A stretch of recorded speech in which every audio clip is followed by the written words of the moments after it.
Hello बच्चों, अभी जो मैं क्वेश्चन एक्सप्लेन करने वाला हूँ ये क्वेश्चंस मैंने एनसीईआरटी बुक से लिया हूँ और ये क्लास 9 का क्वेश्चंस है। चैप्टर्स का नाम है force and law of motions.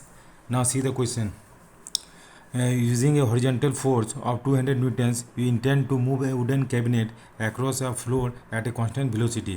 What is the friction force that will be exerted on the cabinet? देखिए क्वेश्चन में क्या बोल रहा है कि मान लीजिए एक वुडन ब्लॉक है, ये समझ लीजिए वो वुडन ब्लॉक से, और इस वुडन ब्लॉक को किस में फ्लोर पे है, ठीक है। तो हम क्या करते हैं, इस वुडन ब्लॉक को हम 200 न्यूटन से इसको धकेलते हैं, 200 न्यूटन से, 200 न्यूटन से। और ये क्या है, कैबिनेट है, वुडन कैबिनेट से, ठीक है।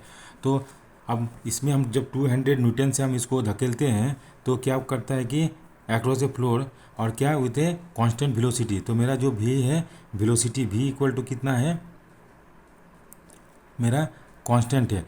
द वेलोसिटी कांस्टेंट है, इसका मतलब क्या, एक्सेलरेशन मेरा कितना हो गया, जीरो हो गया।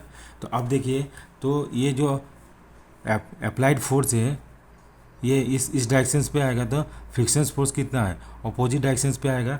तो मेरा क्या होता है कि जैसे कि एफ नेट इक्वल टू कितना हो गया, एफ नेट फोर्स, तो क्या हो गया अप्लाइड फोर्स, एफ माइनस क्या हो गया फ्रिक्शन फोर्स, एफ फ्रिक्शन, यही होता है एफ नेट इक्वल टू। अब जब मेरा क्या है कि एफ नेट मेरा कितना हो गया, जब ये जीरो हो रहा है तो मतलब क्या है, एफ माइनस एफ फ्रिक्शन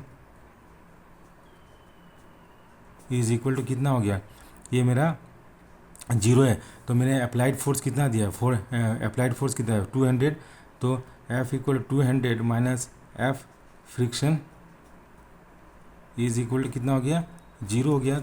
तो क्या हो गया, minus F friction force equal to minus 200 newton. तो एफ, ये माइनस माइनस कैंसिल हो गया, तो जो मेरा फ्रिक्शन फोर्स लगेगा वो कितना लगेगा, ये 200 न्यूटन्स लगेगा। So this is the solution of this question. Thank you for watching this video and have a nice day.